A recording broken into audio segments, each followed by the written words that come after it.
matter what hour your clock strikes, here it's always Halloween. And I'm always your haunted host, Luce Tomlin Brenner. Welcome to Small Frights Friday. On these very special episodes, I like to share a curated selection of calls from our All Hallows Hotline and letters from our EEEEK mailbag. But first, let us welcome our newest members of the Patreon Ghoul Gang, because they are the spooky fuel of this podcast. I am absolutely thrilled to welcome 3 new terrifying patrons this month: Austin Hemelstad, Jacob Boston, and Samantha S. as in spooky. I hope I pronounced your names correctly. I am doing my very best, and I apologize deeply if I made a mistake. I just want you to know how grateful I am for joining and helping us get to 66% funded. Oh my goodness, you guys are incredible. And Samantha did a fun new thing and paid for an annual membership. This is a new Patreon feature, and I'm really excited about it. So I'm offering 16% off for anyone who signs up annually, which works out to 2 whole months for free. So you commit to a year, but you get 2 months free. That's pretty cool, right? This is a new Patreon feature. Like I said, I'm excited that Samantha tried it out. And I also want to shout out to Jacqueline Schrager, who was already an ongoing monthly subscriber, and she chose to bump up to annual. So awesome. Thank you, Jacqueline. Thank you to everybody on the Ghoul Gang. We are now only $172 away from our first goal of $500 a month, which is how much it costs to produce this podcast every month. So, as I said last week, my very secret and deepest wish in this exact moment is that we hit 500 by October 1st. I think that would be a treat. And listen up, everybody. You are just so awesome for ensuring that we can keep It's Always Halloween going and make sure that it's independent, ad-free, and sustainable. I work 2 jobs, and I'm also making films, and I'm also doing this podcast. So I'm really just I'm burning the candle at both ends, because I want to live a creative life and I want to live a community-driven life where I get to work with real people and I'm not just doing retail. And it's something that is, passionate and exciting to wake up and do every single day. That's what every single person deserves to be doing. And I believe that we can help each other get there by supporting individuals. All that to say, thank you for supporting me. Your money's going directly to me and Pete, who put so much love into this podcast every week and want to do even more. And if you want to support the podcast, you can subscribe at patreon.com/itsalwayshalloween, or you can make a one-time donation via the tip jar. Both are linked in the show notes. And shout out to Savannah Goyette, who just used the tip jar this week. Thanks so much, Savannah. That's awesome. So one of the features on Patreon is that I do 2 movie nights a month. Sometimes I do double features. And our next one is coming up on August 20th. That's Friday, August 20th at 6 p.m. Pacific Standard Time. And we're continuing our Back to Ghoul theme. Right now, there's a poll up on Patreon to vote for which spooky school-themed movie you want to watch next. So make sure you vote in that poll if you're already a member, or sign up and vote. Polling will go through next week, and then we'll announce what movie we're watching. So, head on over to patreon.com/itsalwayshalloween. You guys, today is Friday the 13th. My goodness, how are you celebrating? I originally had a plan to try to watch every Friday the 13th movie. Then I realized that you couldn't do that in one day. And then I realized that Saturday is the first day of Pasadena's Awaken the Spirits Halloween convention, and that I got a pass, so I'm going to go Saturday and Sunday, and I want to go all day, both days. So those are 2 long 8-hour days. So I decided I couldn't do all day movie marathon the day before. I had to do a little more resting up, because we're going to do, this is what I'm most excited about, Awaken the Spirits It's first of its kind. It's like a mini version of Midsummer Scream, which is like the really big Halloween convention that usually happens pre-COVID times. So this is going to be my first official Halloween event of the season. So I'm excited because it's going to be filled with amazing local indie artists to support. Like I was saying, it's so important to me to support people individually. I know it's exciting. There's a ton of cool stuff in some of the big box stores, and I have definitely gotten things there as well. But I just think it feels so rewarding to support people individually. And as one of our Ghoul Gang members said in the Discord recently, it's quality over quantity. And yes, we could collect tons of Halloween things for really cheap and get really good deals and just fill our whole house up with stuff. And there's nothing wrong with that at all. But I want to remind everybody that the joy of Halloween is that it's a community-based holiday. It's a time when we selflessly open up our homes, we offer treats to people, we offer an experience. It's something that we do together. We do it for strangers and friends alike. It's the only holiday like it, and to me, that's what makes it so special.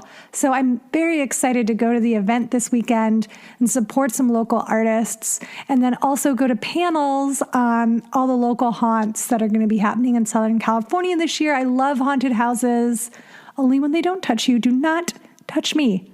I am a woman in the world that is scary enough. I am already scared of people touching me that I don't want to be touching me. Do not touch me at a haunted house. Why is that a trend? I don't understand. If there's any, you just do we did do like a Freaky Friday body switching thing for men who are like, I wonder what it'd be like to be grabbed. There's just a reality of many women living out in the world today. It doesn't need to be a haunted house. My whole life is a haunted house. Not the good kind, though. I want to pay to go to the good kind. They're going to do a Halloween Horror Nights reveal at this event, which I'm so excited about. It's my favorite one. I love going to a movie quality haunted house where it feels like I've stepped into my favorite films. One of my all-time favorite years was when they did the Poltergeist house. And not only did it look exactly like the Poltergeist house from the outside, which was like really fulfilling and warm and cozy to me, because that's a movie that, although it doesn't take place during Halloween, it just feels very Halloween-y to me. It would always be on television in October when I was growing up. And I think it's still very legitimately scary. It disturbed me so deeply when I was a younger person. And I don't think it's lost any of its chills. It is PG because it was before PG-13 rating was created. And I love to try to get away with that when I'm working at the video store, because we can't put on any R-rated movies because, we have sensitive viewers, different people coming into the store that we want to respect their limits. So we try to keep it to PG, occasionally PG-13 if we're feeling randy. But I love to push it and be like, I'm putting on Poltergeist because it's only PG. Although it is PG-13 level scares, for sure. One of the best haunted houses I ever went in, though, the Poltergeist house at Halloween Horror Nights. Well, there was a point where you're walking through the kid's bedroom and something came out from under the bed, like at your feet. And I screamed and ran forward and almost ran out the fake window. There's going to be a Bugs Bunny, kind of a cutout, a Lucé body cutout in the wall. I was going to bust through this fake window out of terror. There was another year where I turned a corner so fast that I'm trying to get away from something that I knocked my one knee on the door frame, and then I was like, oh God, hit my knee so hard that you were like, oh, that's going to be a bruise. And then I turned the next corner out of fear and something startled me and I jumped back and hit my other knee on the other door frame. And the next day I just had 2 purple knees from just just a wild, out of my mind person, too scared, just running into walls. See, I don't need anybody to touch me in a haunted house. I mess myself up in a haunted house. Don't come near me. I'm a mess. So yes, very excited. As I've said on past podcasts, I am looking forward to screaming my face off this year. I need to scream so badly. You need to scream. We all need to be in a safe place where we can scream and no one's going to think that something awful is happening, or no one's going to tell us to be quiet. I just can't wait. It's such a great feeling when you you're scared, you scream, and then you start laughing. Like, I just don't feel like there's any other way to release that type of energy. I'm just psyched. You guys, I am psyched. I'm really starting to feel that Halloween spirit. I hope you are too. Friday the 13th, it's just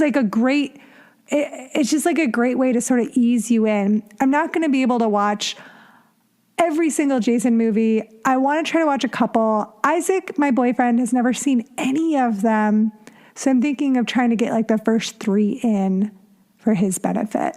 Getting back real quick to Awaken the Spirits, if you are going to be at Awaken the Spirits this year in Pasadena in Southern California, we are doing a lantern meetup this Sunday at 1:30 in the lobby.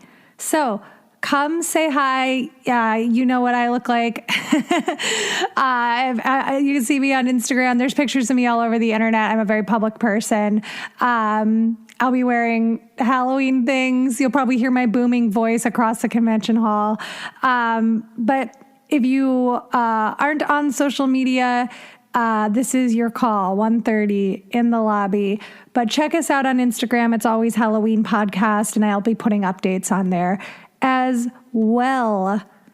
You guys, if you want some more history into Friday the 13th, I did a really great episode last fall, a Small Frights Friday the 13th episode. So go back and check that out for more Friday the 13th goodness. Thank goodness you can say Friday the 13th as many times as you want. And there's not like a curse on that, because I think I've said it like a million times by now. All right. I am so excited to read you this first EEEEKmail. I've spent most of my day working on it, and I am completely bonkers, like totally mad right now. I cannot, the madness has overcome me, and I'm now passing it on to you. So is this a cursed EEEEKmail? It is.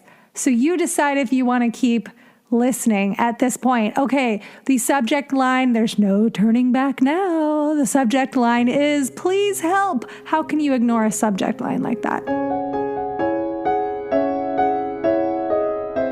Hi, Luce. I found your podcast recently and I have been binging it for the last couple weeks. Yes, I love to hear that.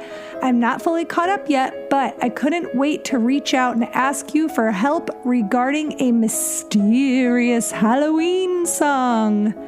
For background, my company goes all out for Halloween, and every year they set up a haunted house, so to speak, around the office. The partners usually hide and jump out and scare all the employees the morning of Halloween. It likely saves on coffee costs since everyone is fully awake after that scare. Each year we've done this, we'll set up GoPros to capture the footage, and for one of those videos, we ended the compilation with our boss dancing in the parking lot while in his pirate costume. This brings me to the purpose of the email. The song used in this portion of the video is a perfect addition to any Halloween playlist, but the problem is I can't find it anywhere. I've searched up and down the internet, entered every query into Google, including the lyrics, plus I've reached out to the video editor who added the song. That led us to searching stock music sites and other music streaming platforms, all to no avail. The song is pretty silly and really more geared for kids, but this video is almost 7 years old and I won't rest until this mystery is solved. So now, I turn to you and your listeners to help me. I've linked to the video below, starting at when the song comes in. Feel free to rewind the video if you want to see my coworkers jump, shriek, and curse, plus an egregious amount of hot dog costumes. Otherwise, the mission is yours if you choose to accept it. Cheers, Zach. P.S. I'm not sure if this has been shared on past episodes, but the subreddit r Halloween is an awesome community for like-minded Hallowphiles.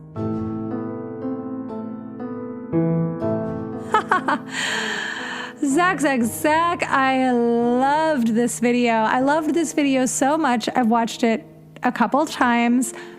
I think even more than me screaming when I'm scared, I love watching people be scared. I love watching other people go through a haunted house. Like, this video was like 3 or 4 minutes. It could have been 20 minutes and I would have just been like, like, I just like nonstop was so purely entertained by this video. It was so sweet. Everybody looked like they were having a great time. Like, they knew it was coming. And it's just so playful and so warm. And yes, why are 3 people dressed in hot dog costumes? I was going to ask you if you work for a hot dog company of some sort. Because it's crazy. Is that just like an easy costume to wear to work? To me, it seems not. Because it's a full body. It's covering. You got to hike the dog up to go to the bathroom. And you know what? We haven't talked about this on the podcast, but being able to easily use the bathroom while wearing your Halloween costume is a must. It is a must. And the older you get, the more important it is. Yes, when you're in school, it is important for sure. You have flexibility in grade school. At K through 12, there's bathroom flexibility.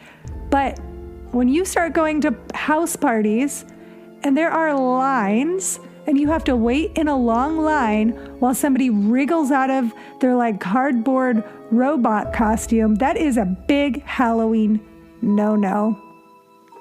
So maybe the hot dog you can shimmy in and out of. I have never worn a full body food costume before, so I don't know, but it's very similar to the banana, which is also a popular look. I think it's interesting how many people did not dress up. I'm curious if how long the costumes last when you're at work. Do people take them off halfway through the day? Is there a party? You have little haunted house things, but then is there a party later on? I'm also curious to know if the non-costume people and the costume people have a sort of a war, a culture war, and back and forth. Or why didn't you dress up? Why did you dress up? How old are you? Like, is there a tiff? Is there a rift? Are there people who absolutely hate being scared, who are just not into the Halloween spirit in your office? I love that your office has embraced it. I love this video. Let me tell you something I don't love, Zach. I do not love this song. I agree that I think it would be good on a playlist, but I can only imagine how absolutely degraded you feel, because it sounds like you've been looking for the song for a long time. I just spent today doing it, and like I said, I am out of my freaking mind. I have 2 hairs left on my head because I've been ripping them out all day. Why is this so hard to find? All right, lanterns. I know many of you are very good at computers and the internet. So I foist this cursed task upon you. I feel like everything I did was like dumb, and you already probably did it a million times, Zach. Like, I Shazammed it. This is the crazy thing. So I Shazammed it. Like, why didn't you think to Shazam? Oh, look, it gave me the name right here, like Maura Maltic. Okay, but then you go to Maura Maltic, and that song isn't available anywhere. If you Google her name in that song, it doesn't exist.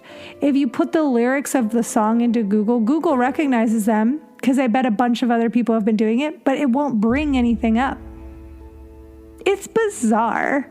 Like, I didn't think you could disappear like this on the internet. One of my all-time favorite episodes of This American Life was about a man who really loved the hold music when he'd be put on hold with the healthcare provider, and he just loved the music, and it was something having to do with the Cisco telecommunications service. And as a part of the story for This American Life, they were able to track down the original composer, but this man had been looking for years and talking to people about this music, and they finally tracked it down, and they tracked down the composer. And it's one of the most satisfying episodes of any podcast ever, and I think in any This American Life episode ever. And I re-listened to it recently, and it was just as good as I had remembered it. And it reminds me of this. This is our Cisco hold music.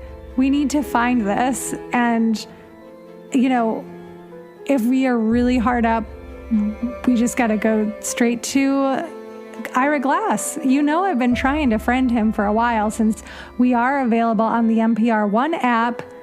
Invite only. Not everybody's on the NPR One app, but we are. So, Ira, help us out. Use your mad track down skills. Oh, rough. This is rough. All right. The song, the video is in the show notes.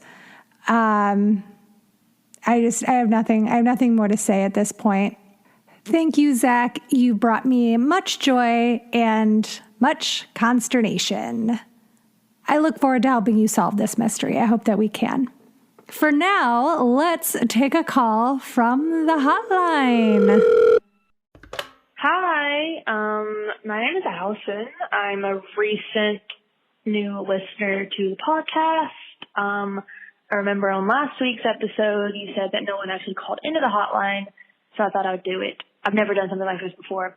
I think a favorite memory of mine from Halloween is from Halloween 2019. I was living in Edinburgh, Scotland, one of the most haunted cities in Europe and the world. And I got a Halloween tattoo at a tattoo shop. It's called Watermelon Tattoo. They gave me this zombie unicorn. It looks super cute. I was wearing a Halloween dress that I bought some alternative clothing store, and a really good friend of mine from Belfast flew in, and we went to a seance at the Banshee Labyrinth, which is one of Edinburgh's most haunted. It is the most haunted pub in Edinburgh, and it's built into the South Vaults of Edinburgh, which is a very haunted place in Edinburgh, and it has 500 plus year history, and now it's pub. It was really fucking cool to spend Halloween in a haunted pub in a very historically haunted city in Europe with a new Halloween tattoo. I probably described that really badly. It was, we rang in Halloween at 11 p.m. to midnight, with this seance. And we were basically in a cave in the very deep back part of this pub because it's built into cave. And yeah, so that is one of my favorite memories from Halloween. I've also been to Salem the year before, and I celebrated Halloween in Salem the year before, which is also really cool. And yeah, I'm looking forward to listening to more episodes of your podcast.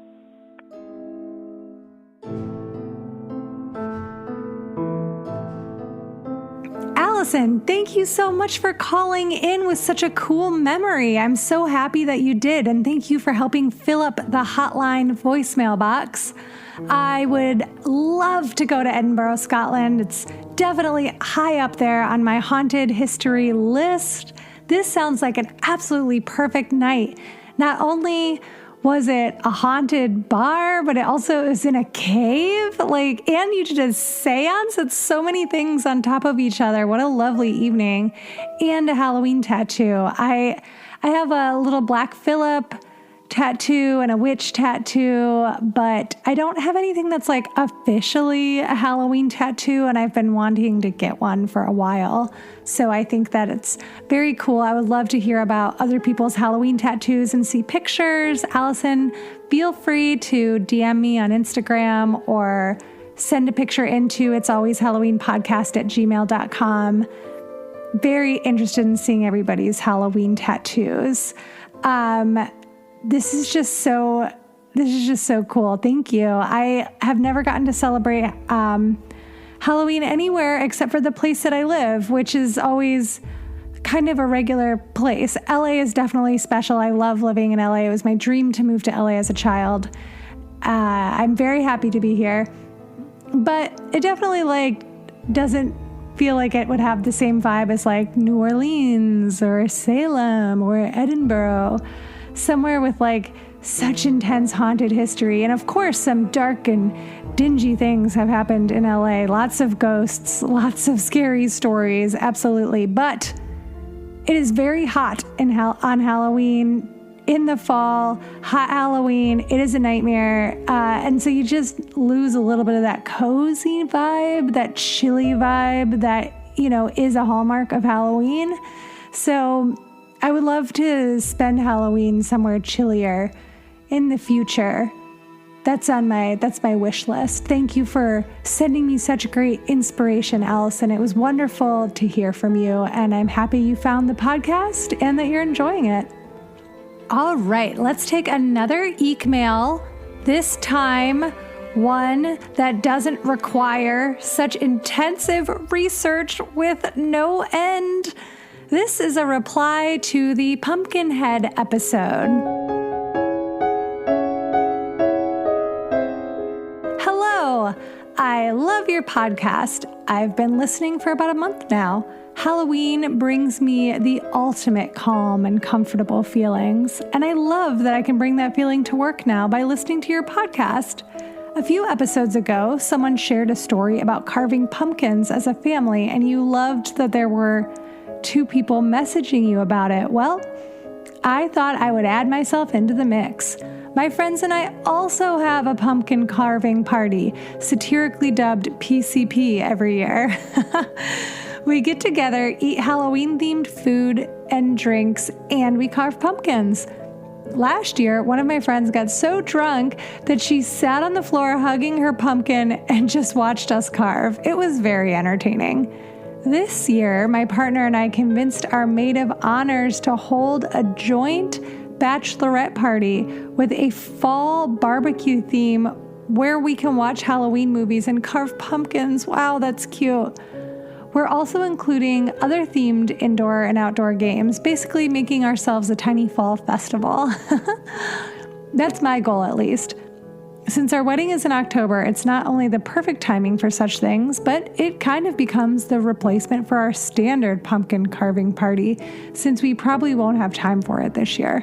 I'm super excited for it all, and I already have a huge list of games like cornhole, pumpkin toss, pine cone bowling, but if you or any other lanterns have some ideas, I would love to hear them. Cheers, Morgan from Tennessee.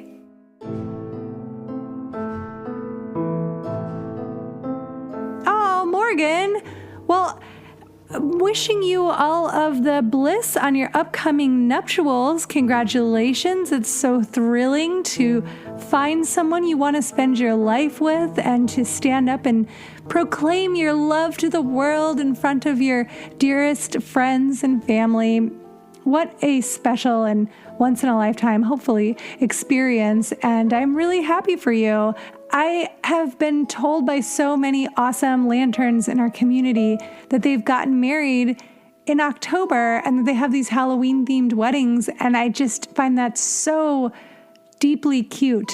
I've had people ask me if I would ever get married in October or Halloween. And I am so selfish that I'm like, I couldn't give a weekend up to a wedding. I need each weekend to do a very specific Halloween activity. And I'm like, then we have to celebrate a wedding anniversary and celebrate Halloween? I can't. It would just be rude to Halloween. Won't somebody think of Halloween's feelings? It needs all of the attention.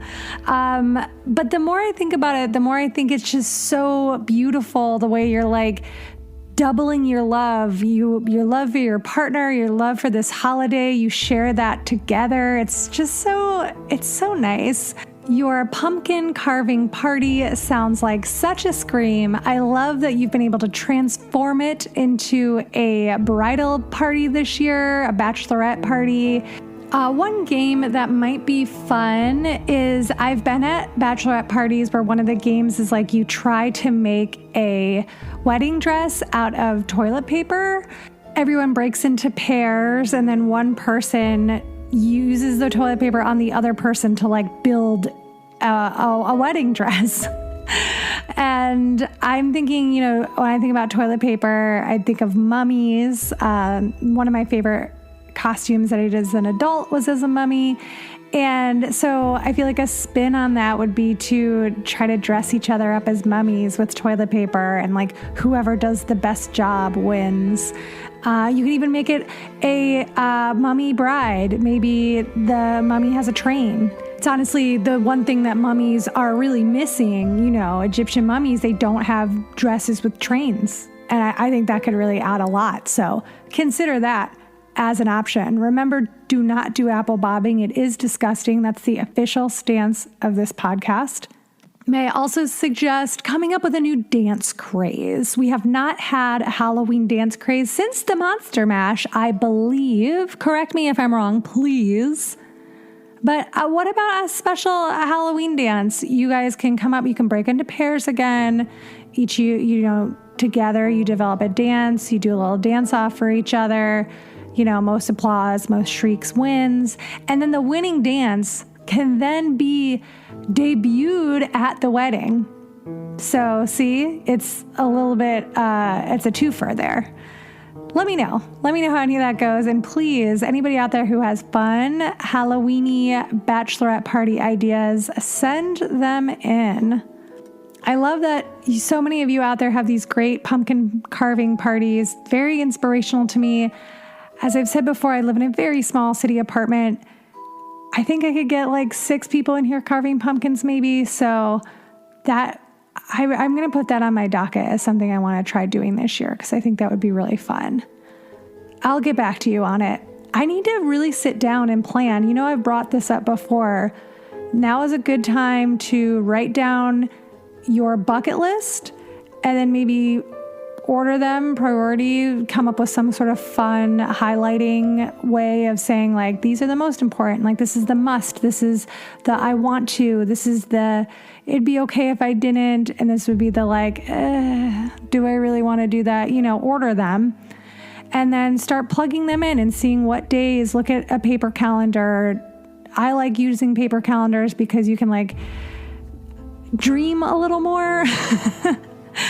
Not to sound corny, but there's like something about writing with a pen and paper and scribbling things out, erasing them, and using different colored pens and highlighters that just feels more imaginative and more fun. Like you're putting your calendar together instead of just like, boop, beep, boop. I'm still on my phone. I'm on my phone 20 hours a day. My brain is melting out of my ears, which is how I feel anytime I try to do calendar stuff on my phone. It makes me feel insane. I don't remember anything, because you actually have a better memory when you're writing.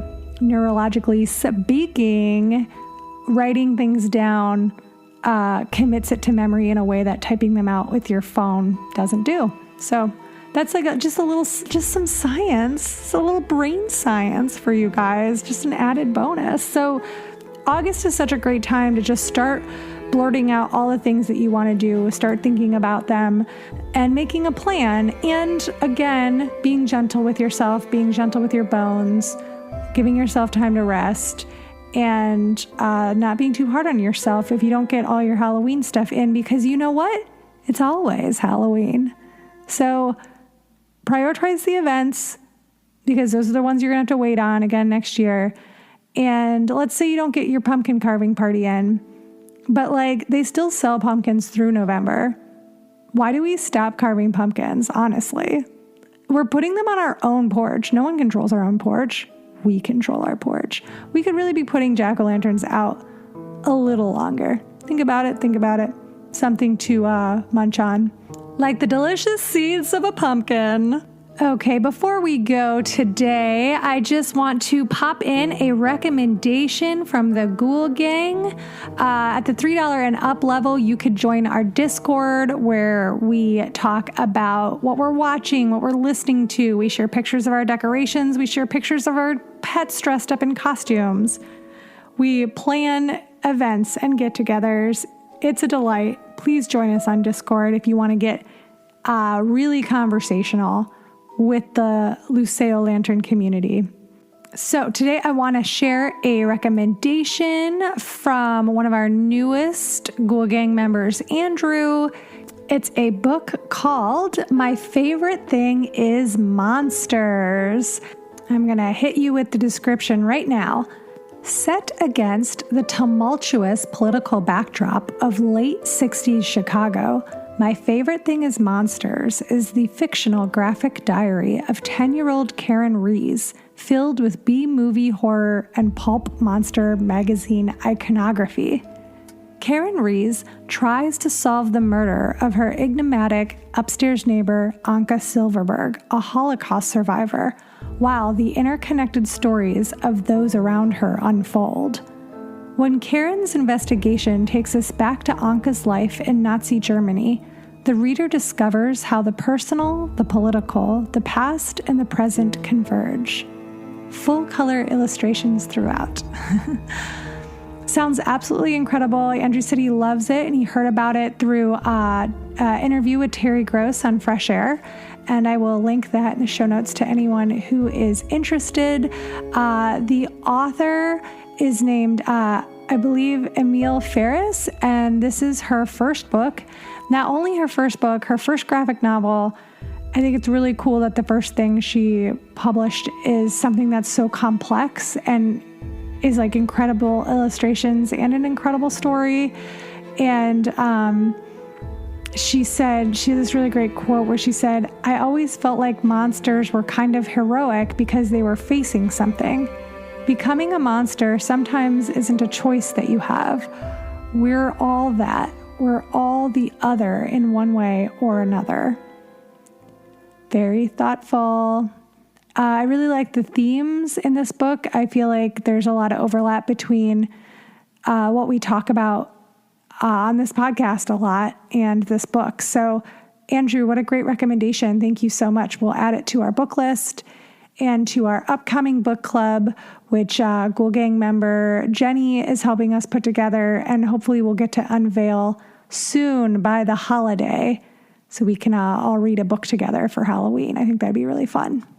All right, guys, that does it for this week's episode. I hope you have a very happy Friday the 13th and you stay away from ladders and you don't open umbrellas inside. But you know what you can do? You can cuddle a black cat. Don't let the fear of black cats dictate the way that you treat them. They need cuddles. They need love. And I know many of you own black cats. I've seen so many of your incredible pictures, and I love that. Keep the black cat love going. Hey, if you can unravel this mystery that Zach sent to us about this intense Halloween song, please let us know. Give us a call at the hotline. It's 802-532-DEAD. Or drop us an email at itsalwayshalloweenpodcast@gmail.com.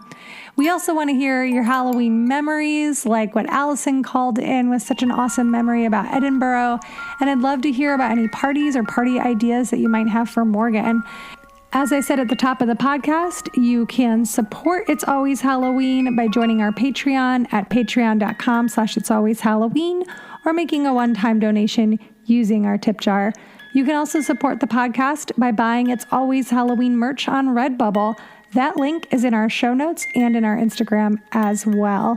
This episode of It's Always Halloween was performed by me, Luce Tomlin-Brenner, with some extremely helpful help from your fellow lanterns, including Zach, Allison, Morgan, and Andrew. Thank you so much for your awesome contributions.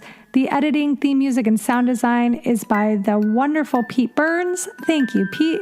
You can follow me personally on Instagram and Twitter at LTBcomedy and Pete at Mittenberries. If you're on Apple Podcasts, please subscribe. And if you can just take a minute and write us even a sentence review, a 2-sentence review, whatever is on your heart, whatever you like about the podcast. I want people to find it and know that it's good and we're not just some random fly-by-night thing, but that we are a community and that we are here to celebrate all year round. Don't forget that you can subscribe on the NPR One app as well. Thank you so much for listening to yet another episode of It's Always Halloween, and please come back next time, unless you get tangled up in your hot dog costume.